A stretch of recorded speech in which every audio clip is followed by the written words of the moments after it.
Hello, how you doing? Hope you're having a great day. We're going to jump back into Restart. When we left off, Chase had just got home from the hospital. His dad, his new wife, and their daughter were there to greet them. It doesn't sound like the families get along really well. Mom doesn't really want dad there. Dad's new wife and daughter don't seem to really like Chase. It's a whole thing. Some of you can kind of relate.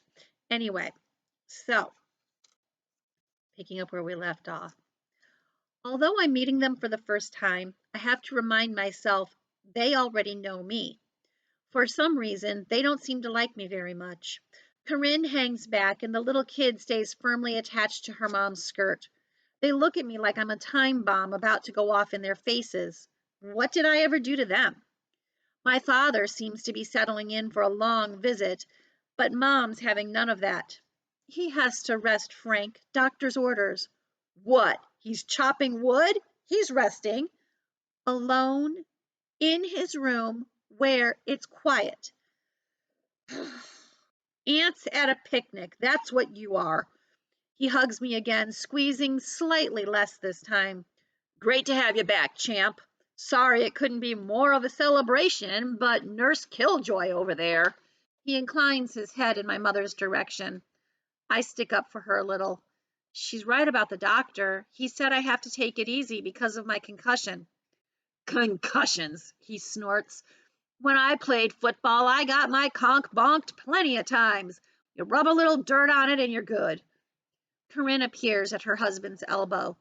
We're so glad you're okay, Chase. Come on, Frank, let's go.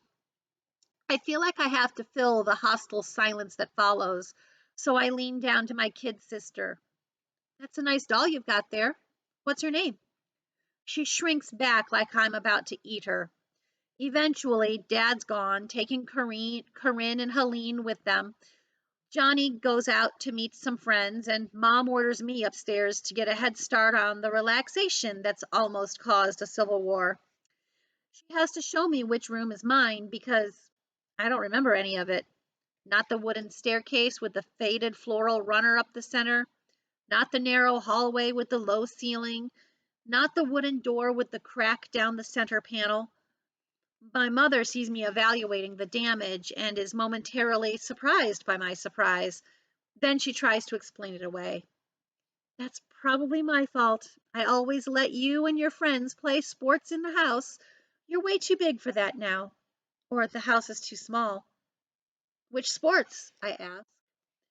Tears are coming to her eyes. This is hard for her. Football, soccer, badminton, you name it. Being in my room is the weirdest experience of all.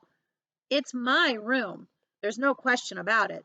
The walls are covered with newspaper clippings about football teams I starred on and lacrosse games I won. That's me in the pictures, diving into end zones and being mobbed by ecstatic teammates. More unfamiliar faces. There are trophies, too, shelves full of them. Chase Ambrose, top scorer. Chase Ambrose, MVP. Most yards from scrimmage. Team captain. State champions. I'm really somebody. I only wish I knew who. It takes some doing to build up my courage, but I eventually make it over to the window. I was wrong before. It's plenty high. I'm lucky to be alive. It's like I've been parachuted into the middle of someone else's life. Someone who looks exactly like me, yet isn't me. The doctor's right. I need to rest. I sit down on the edge of the bed. My bed. There's a phone on the nightstand. The screen cracked. I wonder if I had it with me when I fell. I press the home button. It's dead. There's a charging cable right beside it, and I plug it in. After a couple of minutes, the display lights up, and there I am again, with two other kids.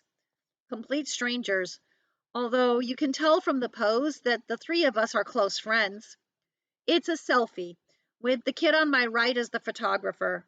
I'm in the middle, and the smallest of the three of us, which is surprising since I'm a pretty big guy. It must be Halloween, because there are little kids in costume in the background.